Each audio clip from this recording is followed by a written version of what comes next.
একটা বিক্ষোভ মিছিল হয়েছে যেখানে বাংলাদেশে জাতিসংঘের এই মানবাধিকারের অফিস এবং এলজিবিটির বিরুদ্ধে আমরা এই বন্ধুদের এই ভাইদেরকে মোবারকবাদ জানাই এবং তাদের যে দাবি আমাদেরও একই দাবি।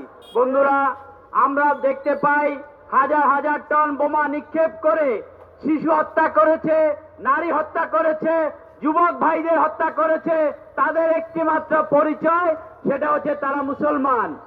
অন্য কোন পরিচয়ের কারণে তাদের হত্যা করা হয়নি।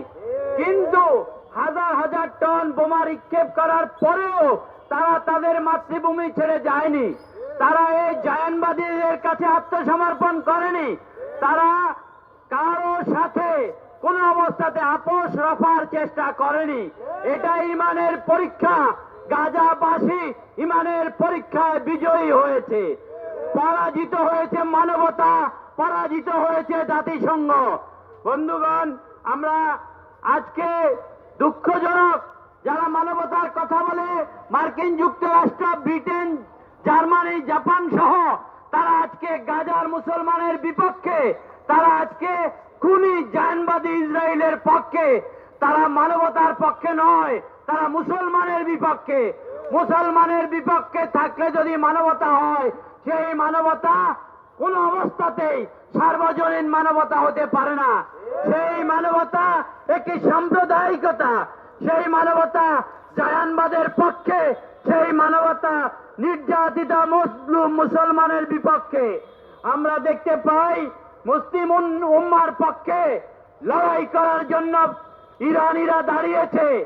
ইরানের ভয়াবহ মার্কিন যুক্তরাষ্ট্র হামলা করেছে, তারা আত্মসমর্পণ করেনি। যে কাতার মার্কিন যুক্তরাষ্ট্রের ঘাঁটি দিয়ে রেখেছে, সেই কাতারে তারা হামলা করেছে।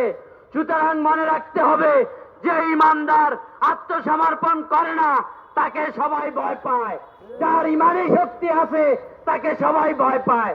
সুতরাং ইরানের মতো মুসলমান দেশ, জাতি যারা মুসলমান পরিচয়ে রুখে দাঁড়াবে, তাদেরকে রুখতে পারে পৃথিবীতে সাধ্য এমন কারণ নাই।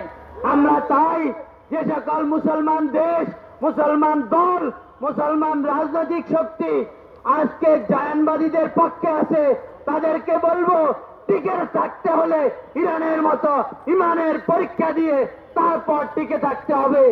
সবাইকে ধন্যবাদ। আসসালামু আলাইকুম।